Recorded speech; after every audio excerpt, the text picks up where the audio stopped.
Hello guys, welcome to our YouTube channel book से पढ़ाई। आखिरकार आई गए आप लोग, तो चलिए शुरू करते हैं आज का कार्यक्रम।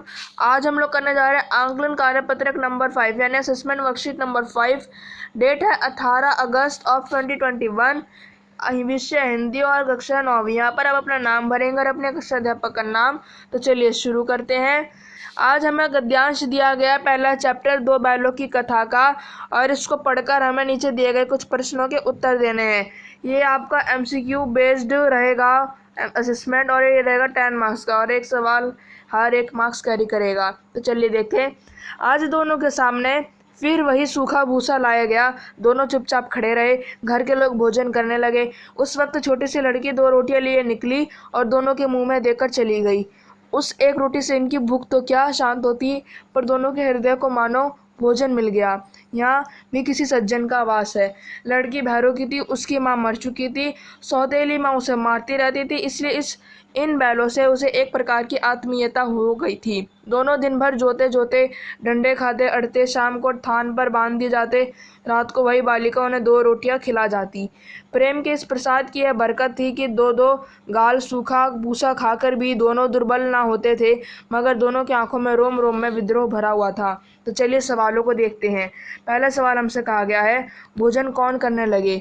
तो जो भोजन है, ए बाहर के लोग, बी शहर के लोग, सी घर के लोग, या डी गांव के लोग। तो जो हमारे घर के लोग थे वो भोजन करने लगे। ठीक है, घर के लोग भोजन करने लगे। दूसरा, लड़की किसकी थी। ए शोभा की, बी भैरव की, सी प्रभा की, डी साथी की। तो B is the correct answer. ठीक है, वो थी भैरव की। भैरव की वो लड़की थी।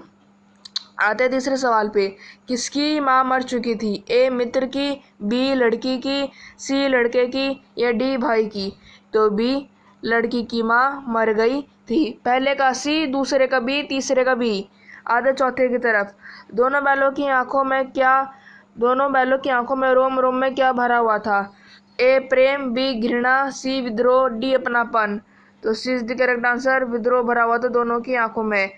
डी पांचवा, शत्रु शब्द का विलोम शब्द होगा। ए मित्र, बी साथी, सी भाई, डी पड़ोसी। पांचवे का ए आंसर रहेगा मित्र। ठीक है। छठा, विद्रोह शब्द में उपसर्ग और मूल शब्द अलग अलग होंगे। ए विद जमा द्रोह, बी विद्यारोह, सी विद्रोह, या डी विद्रोह। तो D is the correct answer. ठीक है, वी और द्रोह होंगे। तो हम डी पे मार्क कर देते हैं। आते 7वें की तरफ, आत्मीय शब्द में मूल शब्द और प्रत्यय होंगे। ए आत्मीय, बी आत्मीय, सी आत्मीय, या डी आत्मीय। तो ए जो होगा हमारा करेक्ट आंसर होगा। ठीक है, A is the correct answer of 7th question.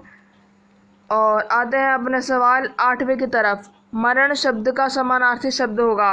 ए प्रसन्न, बी अप्रसन्न, सी जीवन, या डी भावुक। तो हमारा जो आंसर रहेगा वो बी रहेगा, अप्रसन्न। ठीक है, जो हमारा 8वें का आंसर रहेगा वो रहेगा B. B is the correct answer of 8th। 9th में, इन शब्दों में से तत्सम शब्द चुनकर लिखिए। ए शौक, बी प्रेम, सी पाबंद, डी लत। तो प्रेम जो रहेगा वो हमारा करेक्ट आंसर रहेगा ऑफ द 9th क्वेश्चन। आते हैं 10वें की तरफ। स्नेह और प्यार शब्द के शब्द का पर्यायवाची शब्द है। ए पेन, बी कसम, सी कॉपी, या डी प्रेम। तो डी का सही आंसर रहेगा। ठीक है, 10वें का D is the correct answer of this question. तो आज की हमारी वर्कशीट समाप्त। अगर वीडियो अच्छी लगे तो प्लीज़ चैनल को सब्सक्राइब करें, वीडियो को लाइक करें। मिलते हैं अगली वीडियो में। Thanks for watching.